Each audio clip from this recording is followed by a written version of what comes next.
Brad Waller here, and today's video I'm going to talk a little bit about lighting. And sometimes you're in some situations that you have a little bit more control over and sometimes less. When I'm in my car, I've got no control over the lighting. It's just coming in and it is what it is. Today I'm in a hotel room, and so right now I've optimized the lighting about as best as I can. But that's because I'm using lights in the room. So I've got those lights there on this side. I've got this light on that side, but notice over the bed there is a very nice indirect uplight, and you want as much indirect lighting so you don't have shadows. But notice what happens when I turn off that light. Now this side is a lot darker. If I turn it up too bright, it can be an issue. So you sort of come up with a balance where the shading is reasonable. Or what if I turn off that indirect light?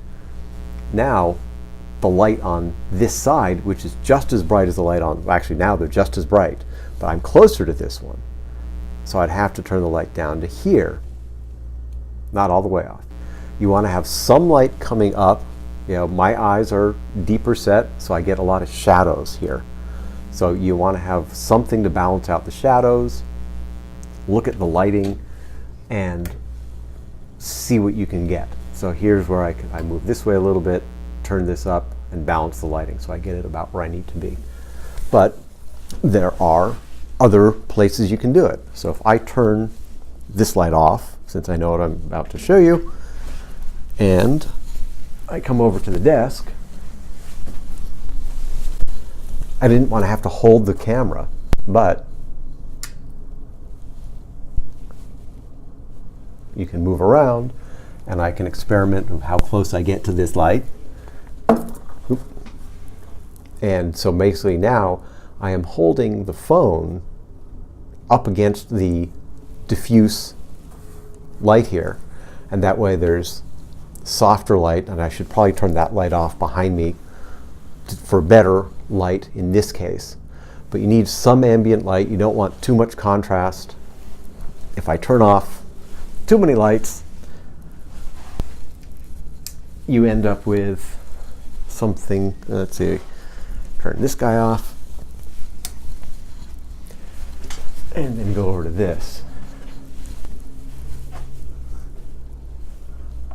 You know, you can get odd shadows, especially lights from underneath. Lights from above isn't as bad. You can balance that out. Here it's above, but if I get too close to it, it's kind of funny. But yeah, something like this, it looks like I'm in a dark room because actually the room is kind of dark.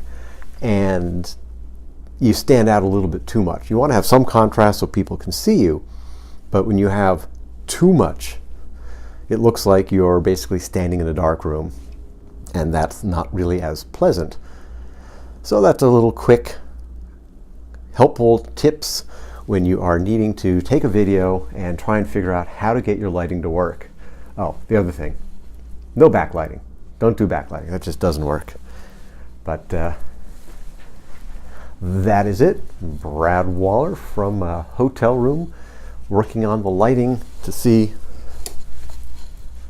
what works, what doesn't. I can even do some other odd things. No, that doesn't work. This light is too white, and it just, I think that's a little bit funny. I'd have to get further away. That's the other issue, is the LEDs can be very blue. These other lights are, I believe they're LEDs, but their color balance is more of the warm color balance. So if you get too close to the blue lights, your skin washes out. Even if you can get the exposure right, the colors just aren't as good. So you get further away, it's not bad. But I don't want to take a whole video holding the camera out like this. I could do something like that, but it's nicer to have something to hold it on, such as a tripod. So maybe I'll talk about that in another video, since I'm here in Sacramento experimenting with videotapes from a hotel room. Bye. You thought I was done. Well, one last example. There is another room that always has good lighting, because women need to put on their makeup with good lighting. It's the bathroom. So you can see the lighting is actually pretty good, but you don't want to do your video from the bathroom for obvious reasons.